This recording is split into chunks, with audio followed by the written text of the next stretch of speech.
Welcome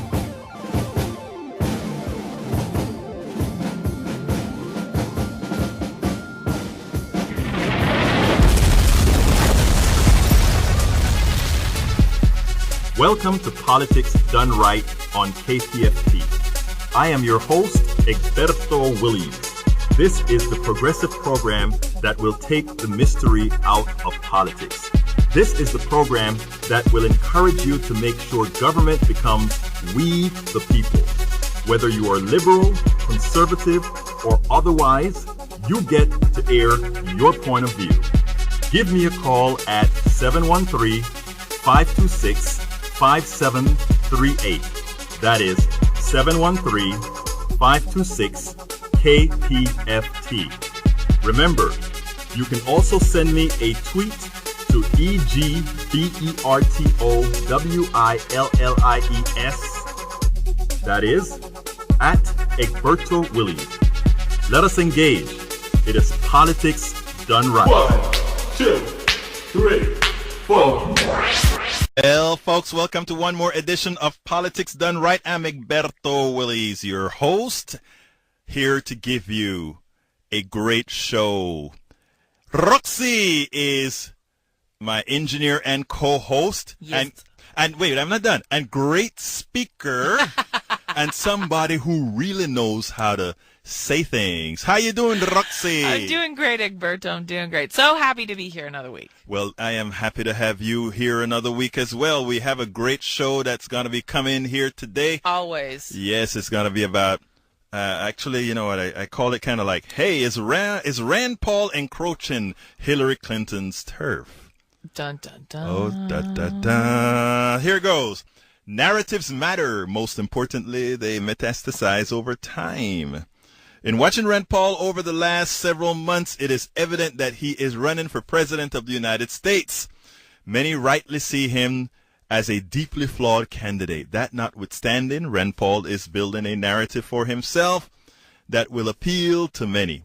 Too many professional political watchers are discounting this man as they fail to really take the temperature of America.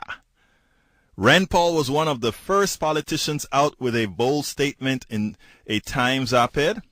Who would ever think that Rand Paul would be leading the narrative on a social justice issue concerning black men and referenced in a piece with a black anchor and a civil rights leader? Progressives better wake up.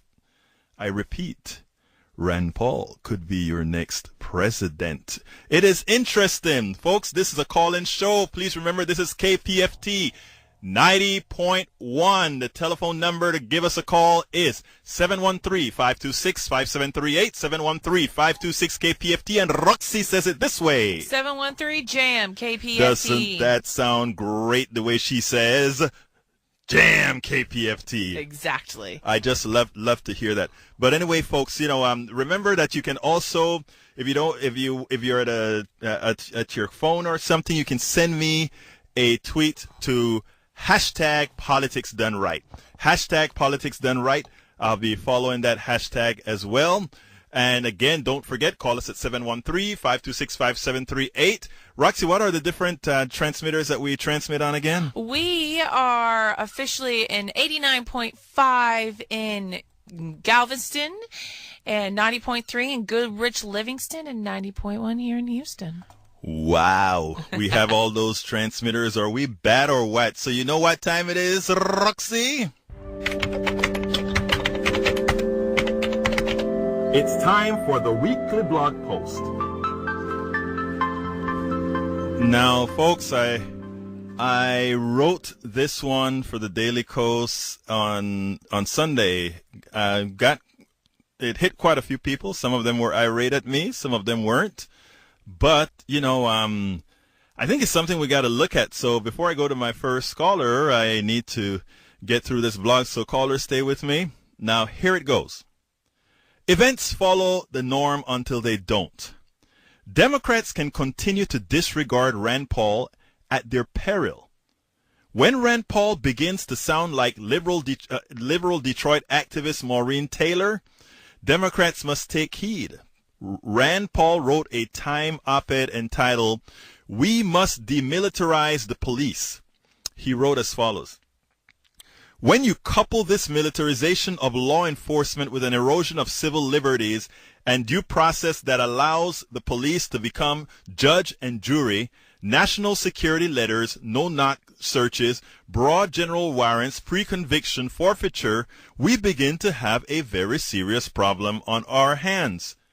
Given these developments, it is almost impossible for many Americans not to feel like their government is targeting them. Given the racial disparities in our criminal justice system, it is impossible for African Americans not to feel like their government is particularly targeting them. This is part of the anguish we are seeing in the tragic events outside of St. Louis, Missouri. It is what the citizens of Ferguson feel when there's an unfortunate and heartbreaking shooting like the incident with Michael Brown. Anyone who thinks that race does not still, even if inadvertently, skew the application of criminal justice in this country is just not paying close enough attention.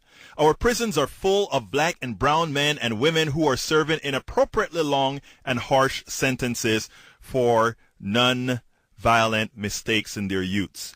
In those few paragraphs, folks, Rand Paul is taking a chip out of the Obama coalition with a perceived acknowledgement of a racial issue many Democrats do nothing about. At the same time, he keeps his base by framing it as an overreaching government. He is doing this with many other issues with different sections of the Obama coalition. A few months ago, I wrote 2 articles. The first, is Hillary Clinton the president we need at this time? Examined some of the potential problems she would have as the Democratic nominee. In that piece, I explained how she could be triangulated by a populist Republican. I said the following. If Hillary Clinton is the Democratic nominee, as a Democrat, it would be better than any Republican getting elected, in my opinion. However, given Hillary Clinton's Wall Street baggage, the triangulation used by the Clintons against the Republicans in the past may just be used against them in 2016. A populist Republican with limited Wall Street ties, with a fairly liberal social stance on marijuana, marriage equality, immigration reform, incarceration, mandatory minimums, and women's rights is out there waiting. Anyone following the news can see that Republican in the making. Now, folks, many had assumed that I was referring to Rand Paul at that time. I had him among many in mind. A few weeks later, I wrote, "Don't laugh, but Rand Paul could be our next presidente." Many laughed and assumed anyone that believed Rand Paul could win the presidency was naive, or simply did not understand his past utterances on civil rights, his past associations, and past faux pas. That is not the case. I wrote as follows. Anyone who reads Daily Kos and other liberal and progressive blogs cannot be fooled by Rand Paul. He's a true Republican libertarian with a touch of Dixiecratocracy. The problem is that most voting Americans are not well informed, and most members of the traditional media are lazy or programmed to misinform by the plutocracy. Paul does not need to blow up the Obama coalition to win. He simply needs to skim the fat. His little excursion into the liberal base can do just that. And the truth is his base is much more committed to winning and voting than our base.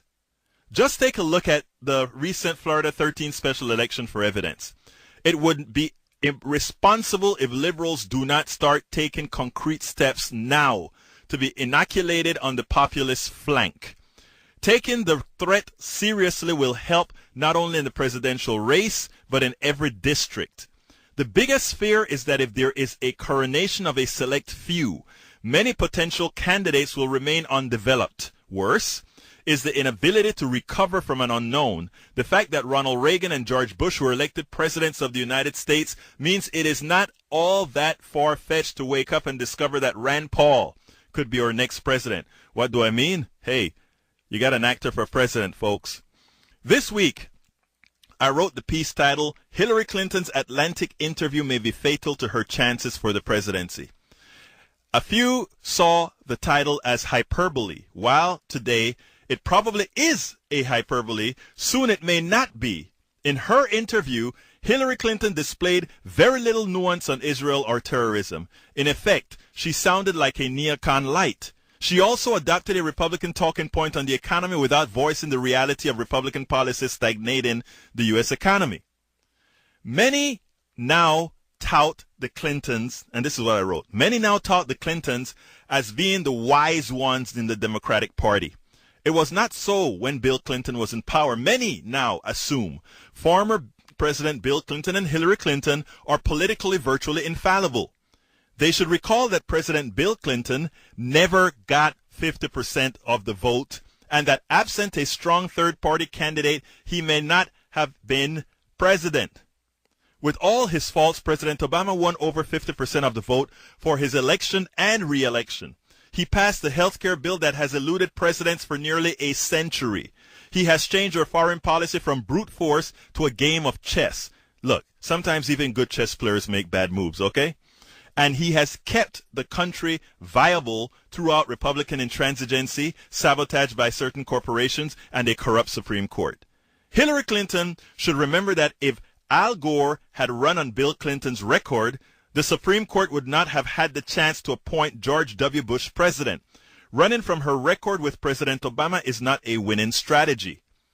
There are two Republicans that have begun the triangulation process. Rand Paul's isolationist no-war marijuana leniency prison reform policies and his newfound love for non-white people could pay dividends in our low-information society. A new Mitt Romney finding love for the 47% by supporting a living wage may make some give him a second look.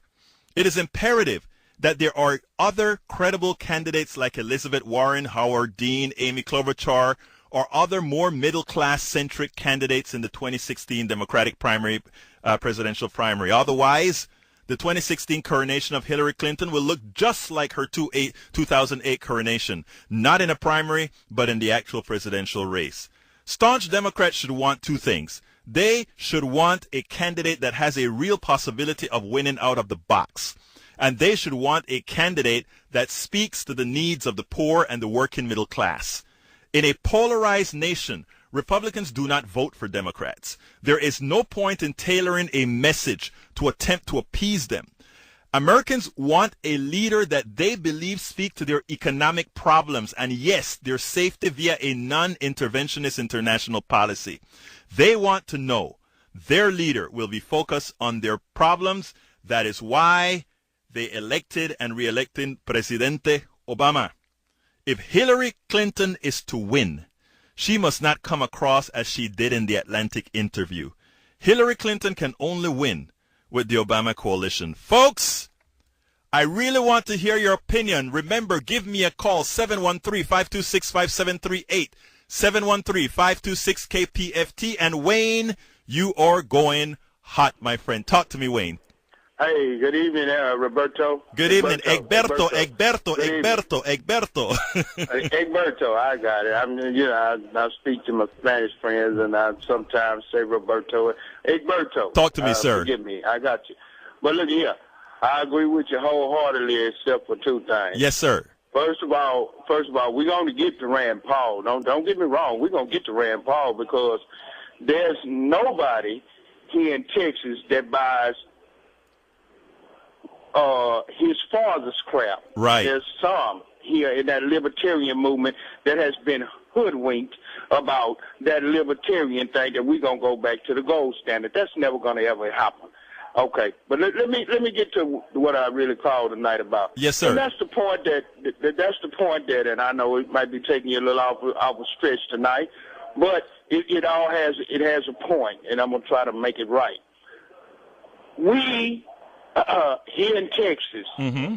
and I want the Democrats to understand this here, and I don't want them to cower down to this, the liberals and the progressives. I want them to understand that Rick Perry, what they call Slick Rick here in Texas, when he couldn't make a presidential run in 2012 for the 2012 presidential run, and he made all those screw-ups, And that let everybody in America know what Rick Perry was. He's not presidential material. Right.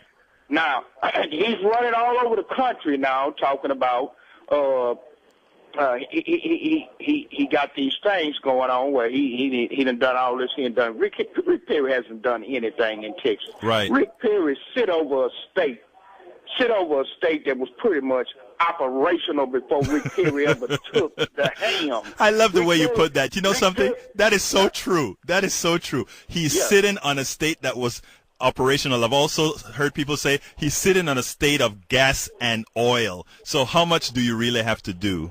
And that's all. I mean, it wasn't nothing he did. It was already here. It's been here for the whole long while. Sir, you're right. But this indictment that they brought against Rick Perry, now he's running and he's talking about, oh, this was wrong. This was wrong. Well, Rick Perry knew when he decided that he was going to be a tyrant and to tell the people of Texas that he wasn't going to allow a congressional, not a congressional, but a Texas state inquiry to go against him because he was going to take the funding from that. Exactly. From those people and squash that inquiry. That ought to tell everybody in Texas something about Rick Perry. Wayne, Wayne, you're so right. I don't want to jump to another subject, but I do want to mention something that you said that was very important, and it has a lot to do with that lawsuit. Okay. On the face of that lawsuit, it looks very weak to me. However, given who the prosecutor is, I wonder if it's just an entry into something that is deeper. I have somebody that sent me a posting that they told me I needed to read to start blogging about. I haven't read it yet, but on the surface, it looks weak. But everything that you've said, my friend, I agree with. But do you have anything else to say before I jump to the next caller, my friend? Yeah, but hold on. Let me finish. Yeah. If we in Texas here remember, there was one tough old lady that called out Rick Perry a long time ago. Mm-hmm. And she was a senator. Right. And I can't remember her name now, but she had told everybody in Texas about Rick Perry. Rick Perry is full of cronyism. Right. He is nothing but about cronyism. First of all, Rick Perry, and I'll say it again, and I've said it all over this state of Texas. Rick Perry didn't do nothing but hoard money here in the state of Texas to go and try to help the Republican Party get elected. Gotcha, my that friend. money that Rick Perry is sitting on over there, that $6.5 billion, which could have been helping little children in this state. And taking them to school. And sending them to school. He's been hoarding that money. He's been sitting on that money to take to other states to help Republicans get reelected. But let's get to Rand Paul before you cut me off. Yes, sir. Rand Paul, and everybody knows Rand Paul's racist ideas. Right. Rand Paul can run over here and jump on everybody's bandwagon that's black now and think that he's going to get elected or something. But Rand Paul don't speak for the black community in Texas. Remember that. Egberto. Remember that he does not speak for the black community in Texas. Wayne, as the program goes along, my friend, you're going to see why I think the only way that isn't true, or the only way what you're saying is true, is if people become more, I don't want to say educated, but more informed voters. Because I'll be very honest with you, Rand Paul is one of the few.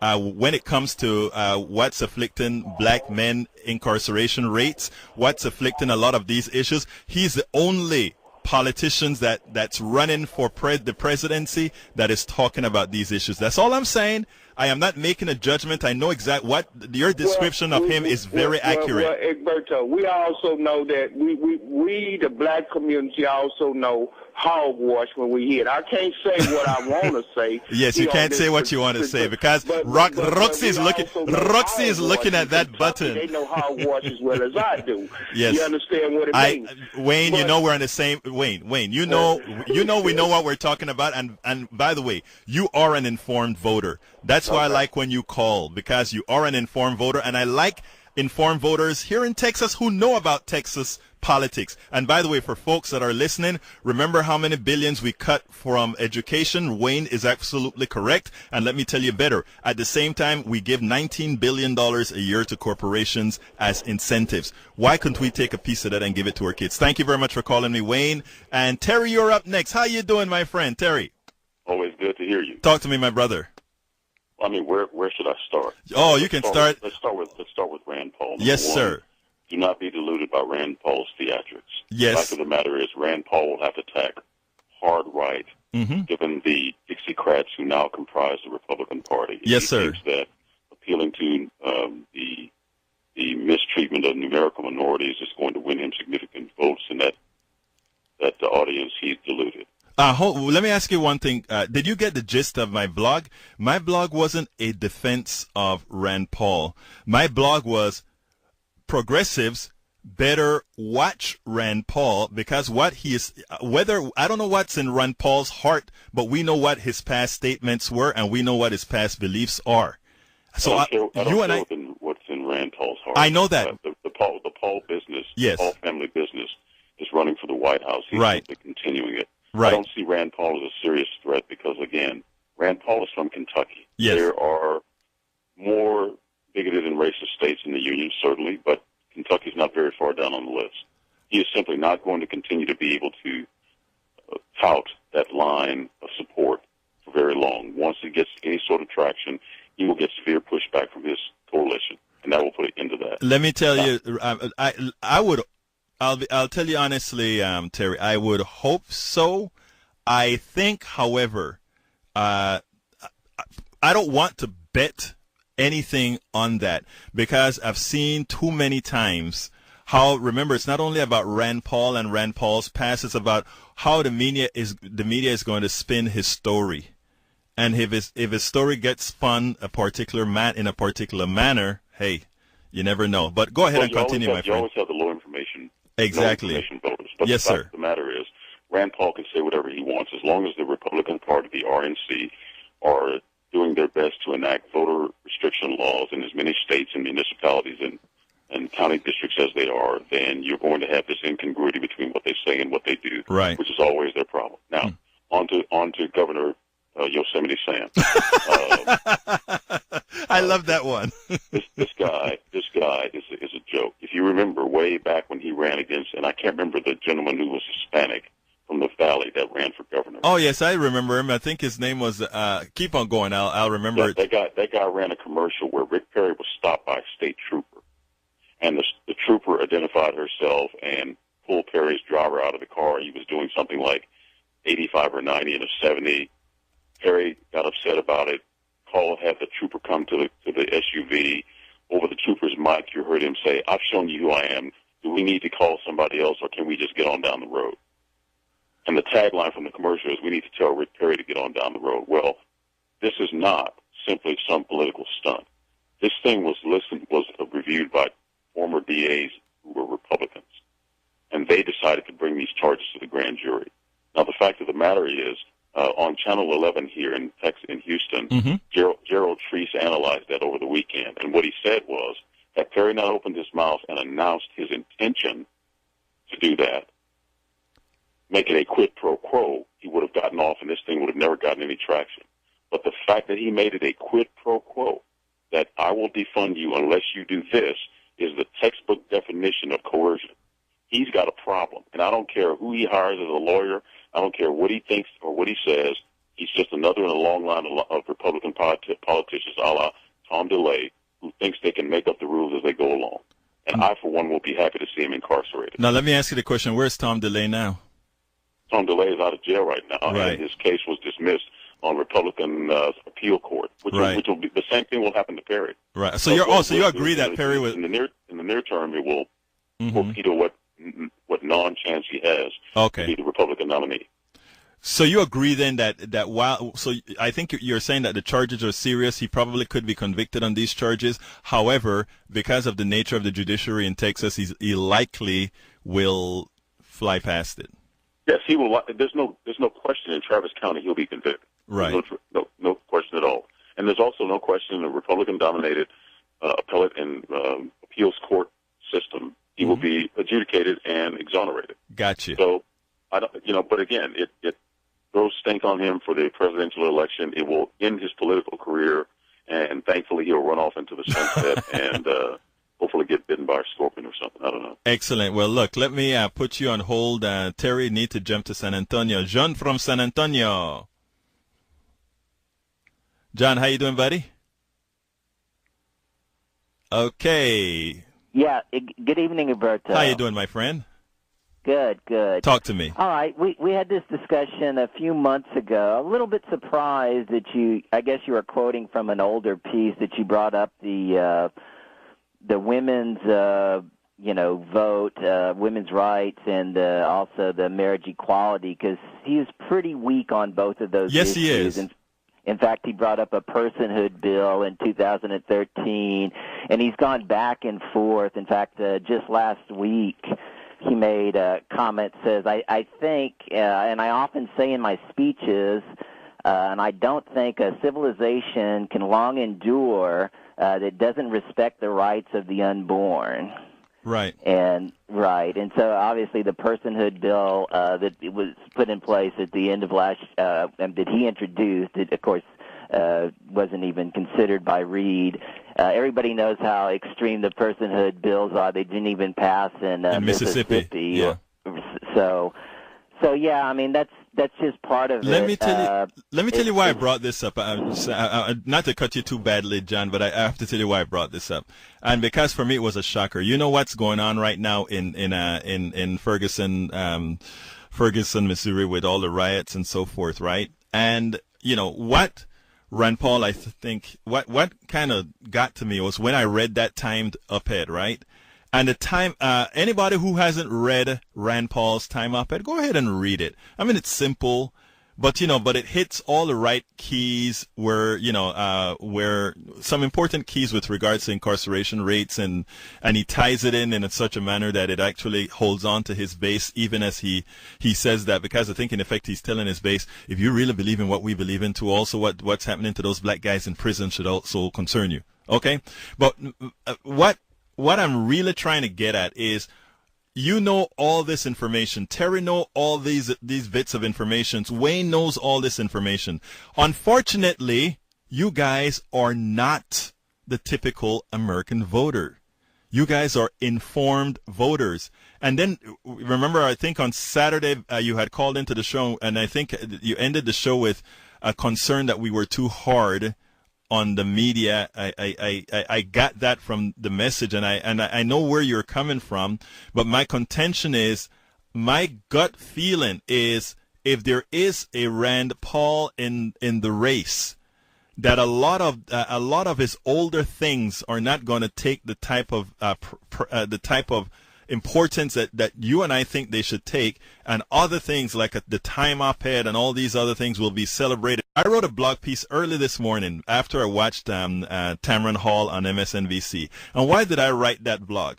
Here was Tamron Hall and Al Sharpton. Tamron Hall and Al Sharpton was on MSNBC talking about incarceration rates and the treatment of young black men. And who did they quote as saying, coming in support of the policies to help these guys out?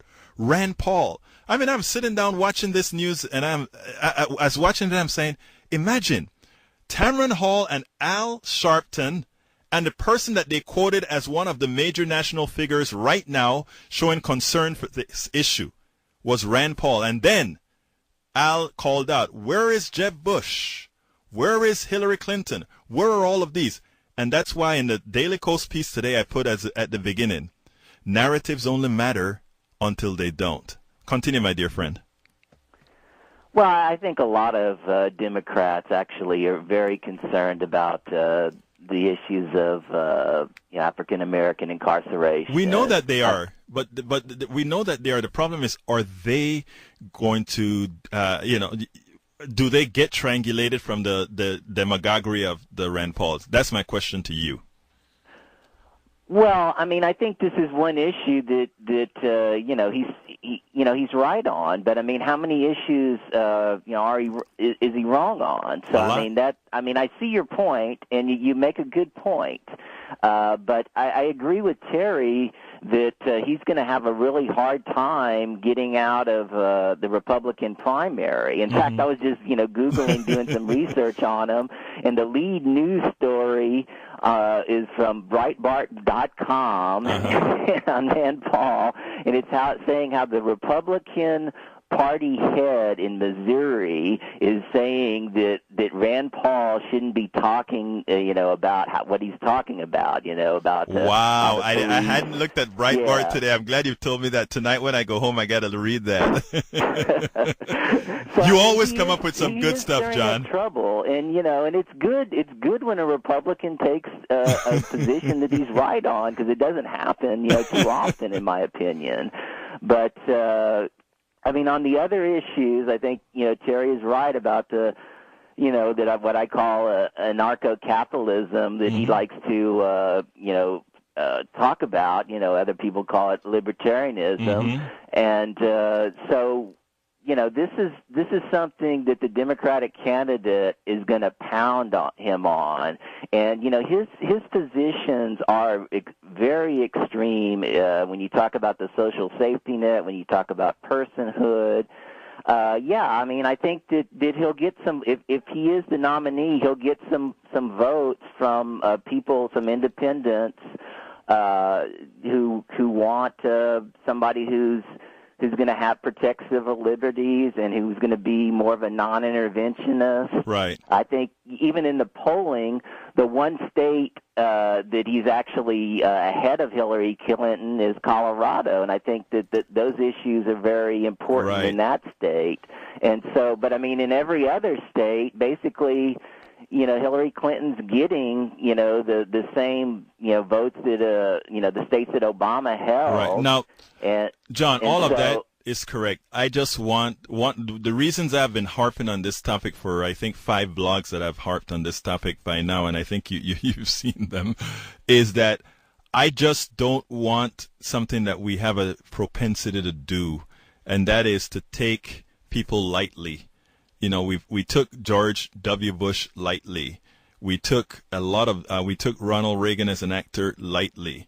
We take a lot of these people lightly. Everything. I agree. The thing about it is, I agree with everything that you, Terry, said, that Wayne said, and that you, Terry and Wayne, you guys are on point. We know that, and you know that I'm on point with those issues. The problem is, we are not the prototypical United States voter, and I'd like to ensure that those folks that are running actually take nobody for granted and don't assume that they don't have to really hit back. You know, like when Rand Paul put out that op-ed, and there's, everybody is every single news station when speaking about that particular issue is leading with his op-ed. So that is something that's metastasizing into a lot of people's mind. Rand Paul wants to have a more equitable jail or incarceration policy. That is what's getting metastasized into people's brains, because as he says that, nobody comes back and says, well, remember that what you had said previously was X, Y, Z. Nobody says that. And I mean, when you see that you have Al Sharpton on a show this morning and they're referencing him, Rand Paul, and nobody comes back and say, but do remember, however, that Rand Paul X, Y, Z. I'm going to put you on hold so I can get to Bill, and then I'll come back to you. Bill Humble, come on in. Hey, Edberto, how you doing? Talk to me, Bill. Talk to me. Thursday night, there was a national moment of silence vigil. Yes, sir. Took place in McGregor Park. Mm-hmm. And I attended. There were 80 or 100 people in attendance, mostly minorities, okay, blacks and Hispanics. And, it was a loose assemblage around a picnic table. People stood up on the picnic table and had a few words to say. Mm-hmm. Anybody could speak that wanted to. Right. Well, I am a... Oh, hold on, Bill. Hold on. I forgot to do a station ID. Folks, this is KPFT 90.1 FM. This is a call-in show. Please give us a call at 713-526-5738. 713-526 KPFT, and Roxy says it this way. 713 KPFT. Okay, Bill, you're back on. So, anyway, obviously this was a vigil, for Michael Davis and the fellow that chokehold death in New York, and Right. the guy that got shot in the Walmart up in Ohio. You mean Michael Brown, right? Yeah, I'm sorry, Michael Brown. Yeah. And so anyway, I look around. I am a deputy voter registrar, and I look around and I think, man, there's got to be some, people here that need to register to vote. Mm-hmm. So I got in line, and when my turn came, I stood up on the picnic table. And a number of the people ahead of me who have a background in activism all pointed out the importance of voting. Right. Great. I'd love to hear that. And, they slipped it into the rest of their remarks.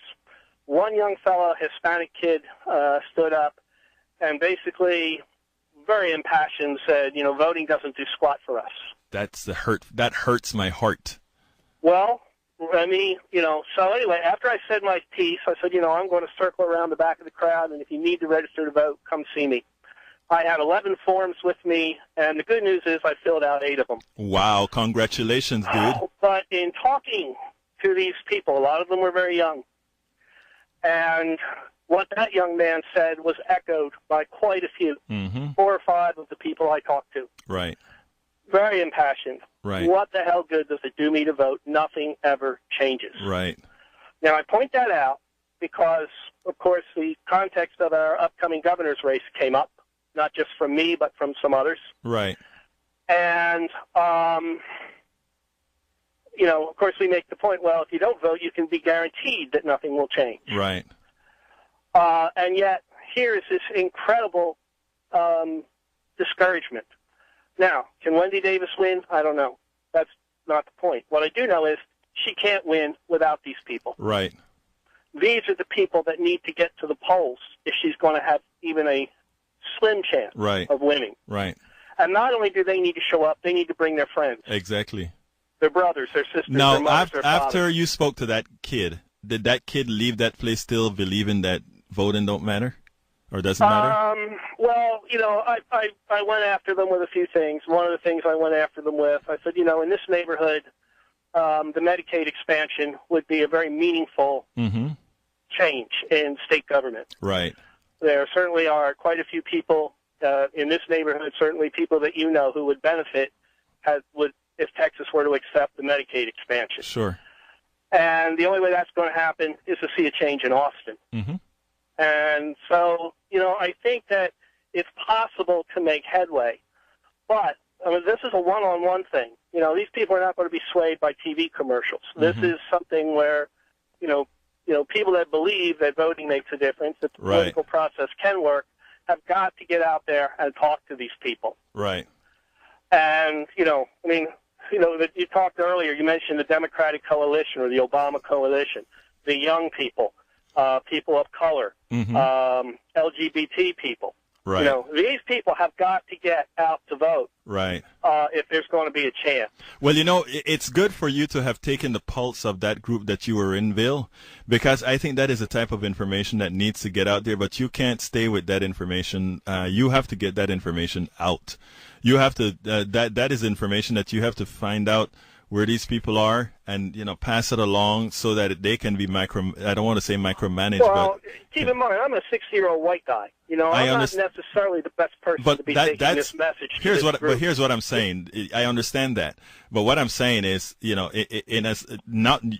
actually found something that needs to be solved. Whether you're a 6-foot white guy or whatever, it doesn't really matter at this point. I mean, if they need to send a 5-foot something else out there, the thing about it is other people need to know that sentiment is out there and we do something about it.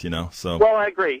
This is for the community leaders in these neighborhoods. Exactly. Really, this is a problem they have got to address. Exactly, and you have to make that known because that You are the eyes and ears of the system. But Bill, my lines are filling up again, so I have to. Do you have something else you need to tell me real quick? Let me say something about Rand Paul. Yes, sir.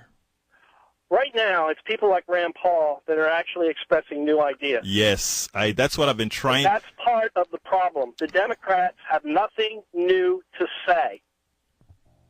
Nothing. Let me tell you something, Bill, and this is something else I put in one of the blogs. Okay, I speak to a whole lot of young folks here, and even in Kingwood and different areas. Okay, and what happens then is I find that what has occurred is that a lot of young people are starting to do the same kind of Obama-like operations with Rand Paul, even here in Little Kingwood. So the interesting thing about it is that observation we have to keep on. Everything that John and Terry and Wayne has said about the problems with Rand Paul is true, but if we have voters like the one you encounter that simply is not going to vote, and if we have voters that are low information voters, that is absolutely right. I need to jump on the other one, need to go. My lines are completely full, Bill. But look, keep calling and keep listening, my friend. You bet. Take care, brother. Okay, we're up to Bill in Houston. How you doing, Bill? I'm doing great. How about yourself? All right, talk to me, my brother. Okay, I think to underestimate anybody is you're just it's looking fatal. To get yourself beat. Yes.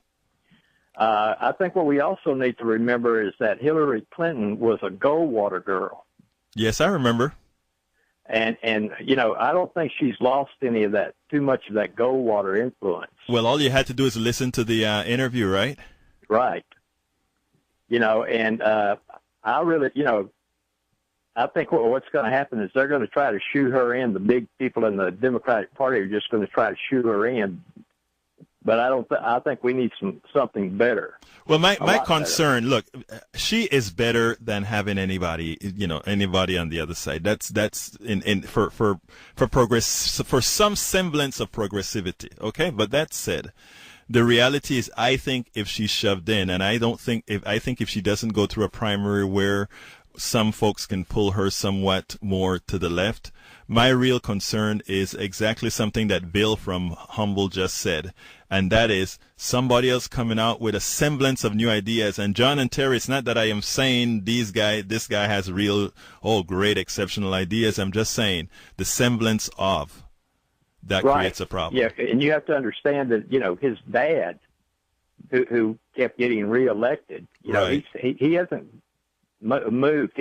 What he's doing is he's testing the water with new things to see what people will bite. Right. And exactly. then he'll probably work up another one, and he's going to keep doing this. Rand Paul is not stupid. I don't think he is. I mean, at all. No, and if people, underestimate this man, you're making a huge mistake. We do that, and the problem when I speak about metastasis in my blog, the reason I talked about metastasizing in the minds of people is that all these little bits and pieces of narrative gets out there. And after these bits and pieces of narratives get out there, it creates a life of its own. It grows just like a cancer grows. Yeah, but it spreads. Right. It's spreading. Now, Bill, I have my line. All 6 lines are taken, That's so fine. I need to jump to another line. I appreciate your call. Please keep listening and keep calling in. Okay, my friend? Okay. Thank you. I'll keep listening. Thank you, sir. Right. Bye-bye. Okay, we're up to Ray in Houston. Talk to me, Ray. Hey, Egberto. How you doing? Excellent, excellent. Talk to me, my friend. So let's talk about a high information voter. So I've been a precinct judge, an assistant judge, and I do a lot of things out in the community. Yes, sir. I've had to start selectively voting because when I go back to decades, I see Democrats have been running the Houston area. They haven't been governors of Texas for a long time. But our ability to get economic seats at the table, that is access to procurements of contracts and so forth, has been dismal in Houston, has been dismal in Texas. And I cannot go into a booth and begin to think about voting for Democrats or Republicans that are denying us access to the economic system. I mean, why should you? Yeah, why should you why should you vote for anybody that's going to affect your economic viability?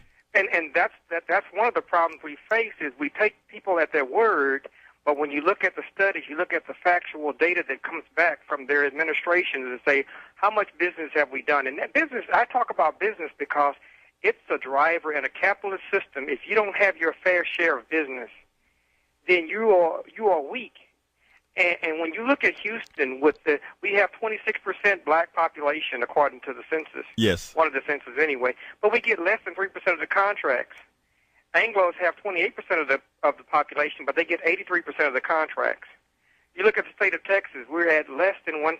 To be more precise, it's about 0.6%. I tell you, we're not. I mean, when I want to say we're not demanding, but I know I've been out there and trying to work with a few others who are demanding access to this economic structure. Let me cut you a second there, Ray, because here's the deal.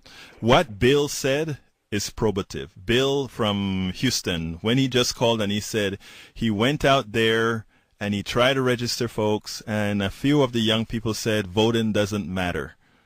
There are a lot of people in the minority communities, and it's interesting when we talk minority communities in Texas, because really the minority communities in Texas actually comprises a majority of Texans.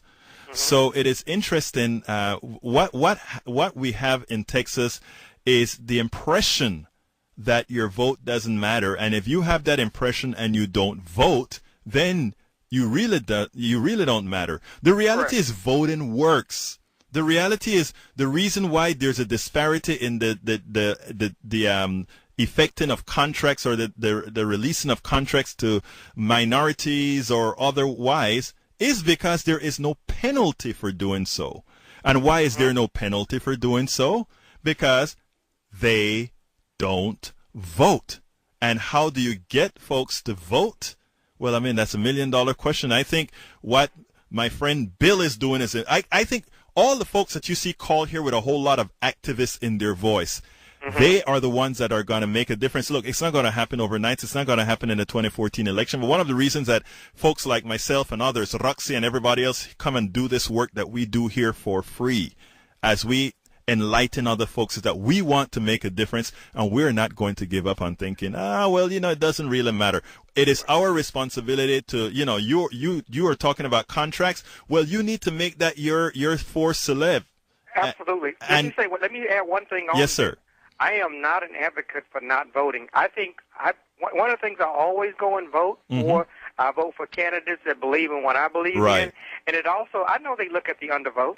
Right. And so I'm saying I'm a voter, and I come out there. I'm just not voting for you. Right. Exactly. I hear you. But I'm not going to tell anybody don't vote. It doesn't matter. I say you put your vote marks out there to let people know you're voting, but just let them know that you're not buying what they're selling, and this is what we really want. Absolutely. I tell you, and there's a lot of other ways to engage as well. Voting is one of the methods of engagement, but going forward, there are a lot of other ways that you can provide activism to scare the bejesus out of these guys, to have them start looking into what's best for the constituency at large. So look, you have anything that you need to say quick before I jump to the other call? We have a couple of calls. No, I want to let the other caller get in, but I want to say that these are the issues that we need to be looking at, because it's what sets us in more poverty than others. Right. Absolutely. And look, remember, you have to be an advocate. And the thing about it is you can't throw your hands up in the air. You have to stay engaged. And by the way, folks, go to my website, politicsdoneright.com, politicsdoneright.com. And also on Facebook, just look for Politics Done Right. Go to fb.me, Politics Done Right. And, leave comments. Let's keep the conversation going. And, let's get this thing going. Thank you very much for giving me a call, Ray. I think Jonathan from Houston, you're up next, my friend. Talk to me. Hey, how you doing, sir? All right, sir. Talk to me. First of all, I just a few quick points. Number one, the ghetto is from my observation, is probably in the worst position that it's ever been in. Mm-hmm. And I do a lot of ministry work, so I'm there a lot, like dealing with people, and it's like a diseased mindset that's in the hood. And it's a lot different. Even when we were growing up, I'm 33. Right. We were growing up, it was bad, but now it's definitely a lot worse. And with that said, with the Michael Brown case, I live in the suburbs now for the first time in my life. Mm-hmm. And I live around a lot of cops, and they nice to me. Right, because they know you. Right. I live in the neighborhood, so they speak to me. But, I lived in the hood most of my life. And so and I'm not saying I've never committed a crime, but way before I ever committed a crime, before that was even on my mind, I was harassed by the police. When I was 15 years old, I was running home from work, and a police officer almost ran me over, and then he threw me in the car, put handcuffs on and everything, because he said that there was a robbery somewhere else, and I was a suspect. Right. So when they heard over the radio that they caught the guy that did it, the cop actually like cussed me out, threw me out of the car, like it was a bad thing that I wasn't the guy. Well, first of all, let me tell you something. Did you say you're a reverend? You're a preacher? No, sir. I do ministry work. Oh, you do ministry work. First of all, every black man knows that you're inherently a suspect relative to the cops. That's a fact. Okay, I don't harp on it. I live with it. I figure eventually some of the activist work that I do will have that change as we have people better educated. But a lot of my friends, when I say that, they think that can't be. Not you, Egberto. You mean you get profiled? Yes, of course. Yeah. Nobody. I mean, every one of us gets profiled. Come on. But that's not the. I mean, let me tell you something. What is important, okay, is to supersede all of that. Now, what drags me is when you say, or drags me down is when you say something like the cancer that's living within the hood. Okay, and yes, I know exactly what you're talking about. And the question is, what do we do about the cancer that lives within the hood? And that's what I was getting to. The thing is, there's very few major organizations or a group of people, movements, especially in this country, that have some sort of religious influence. The people that move the world, man, that shape the world are extremists. Right. See, the thing is, we try not to be that. Right. Because we feel like it's too much. We're doing too much, or we don't want to go that far over the line. But I really believe that a war has been raged for years on people like us. And my thing is, I don't think we should fight it with violence. I'm like I said, I do ministry work. Right. But the problem is, there's no war. I mean, there's no situation that we're in this country that anybody that demanded a certain type of respect and peace, they never got that without violence. I got white friends, and I told them, they were talking about Martin Luther King. Right. And I said, the reason why, growing up, I didn't like Martin Luther King much. I mean, I do now that I understand more, but I didn't like him then because I knew even back then that there could never be a white Martin Luther King. If Martin Luther King had decided to take the type of stand that he took and he was white, that wouldn't work because they don't do that. Well, here's the issue, and I think this is one of the things that you're trying to say, something that I preach a lot. In other words, when America looked for its independence in 1776, it went to war with violence against England. When America wanted to build the Panama Canal, it used violence in the Gulf of Colon. When America wanted to get the folks out of Grenada, it used military force and violence to get them out. I mean, what you're saying from a country's point of view is everything that we have done whenever we've wanted something, we've used violence. Is that necessary or absolute or some? I think within our society as it is today, because we have a group of folks that are willing to work at it, I think we can get it accomplished. We just need to be out there doing. I'm a nonviolent, as you can see by now. I don't believe in violence. I think you don't fight violence with violence. I'm running short on time, and I have another caller. All I'll say as far as that goes, I'm gonna let you go. I know you have time. Yeah. I think we have to be extreme either one of the two ways, and that's what I mean. Okay. You got guys like Martin Luther King and Malcolm X or whoever you want to name that actually had movements. We can do it without violence, but we have to be extremely dedicated to a certain. I love that sentiment, sir. I love that sentiment. We have to be extremely, what did you say, diligent in getting the work done. I love that sentiment. Let's remember that, and let's all make sure and keep each other diligent. Next caller, I think it is Scott from Houston. Talk to me, Scott. Yes. Would you believe I voted for Goldwater in McGovern? So I can't get too bothered that Hillary Clinton once worked for Goldwater. People change. I'd be more concerned with what she's done recently, and I guess she did pretty well as Secretary of State. I was pretty bothered that she voted for getting into Iraq, but that's some time ago.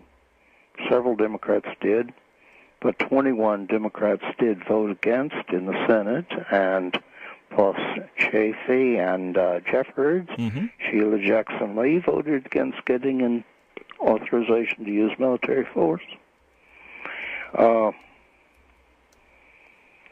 But it is a sign of weakness in the Democratic Party when so many people like Hillary Clinton gave George W. Bush the benefit of the doubt.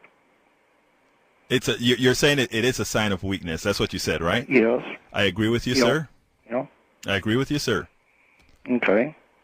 I haven't completely decided about what to...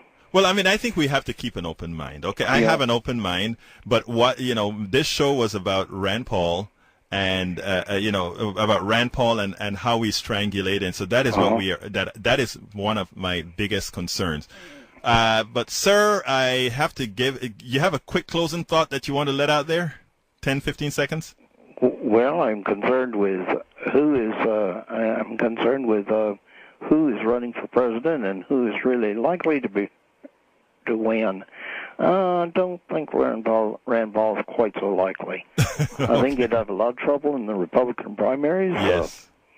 I think his weak points will be publicized. Okay, I'm finished. Well, look, thank you very much, Scott, for giving me a call. Keep listening and keep calling. Love to hear the different points of view, and you have a wonderful day. Now I'm going to go to Terry for a quick 15 seconds close out, my brother. Hillary Clinton 2016 will be Hillary Clinton 2008. So you agree with the last sentence in my blog? Is that your closer, my friend? That's my closing statement. You have a wonderful day, Terry. Thank you for calling, my brother. All right, John, closer. All right, let me give you the odds from Europe. They actually have betting. Rand Paul is sixth, and right ahead of Rand Paul at fifth is Elizabeth Warren. I love Elizabeth. Kamala Harris is seventh. Really? The Attorney General from California. Of California. Yeah, I love her. Yeah. So anyway, so that's. I think people should be talking about the bench for 2016. You're right about that, sir. On the Democratic side, there's a good article said, "Why won't the left get behind Bernie Sanders?" Which was written by Bill Scheer, which I would recommend. And, can you throw that on my wall for me? A lot about running as a Democrat. Throw that on the wall for me. I'm sorry. Throw that on my wall. Okay. All right. It was a good show. I really enjoyed it. I enjoyed having. Thank you very much, John. Well, folks, thank you wonderfully for one more hour with Politics Done Right. As you know, what we're doing here is we're hoping to get people a bit more informed than what they get on their regular TV stations. So please keep listening to us. Please keep calling in. Please remember to go to my website, politicsdoneright.com. Please remember to send me those tweets and sign up for my sign up on Twitter. It's Egberto Willies. And with that, good night, and I'm out.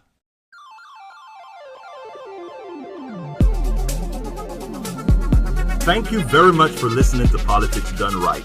I am your host, Egberto Willies. You can personally reach me by sending an email to egberto@politicsdoneright.com. Remember, Egberto is spelled E-G-B-E-R-T-O. Change starts with you. 90.1 KPFT gives you information not tainted by corporate interest. Please visit kpft.org and contribute.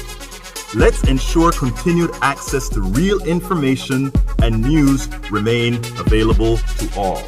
Again, thank you very much for listening to Politics Done Right.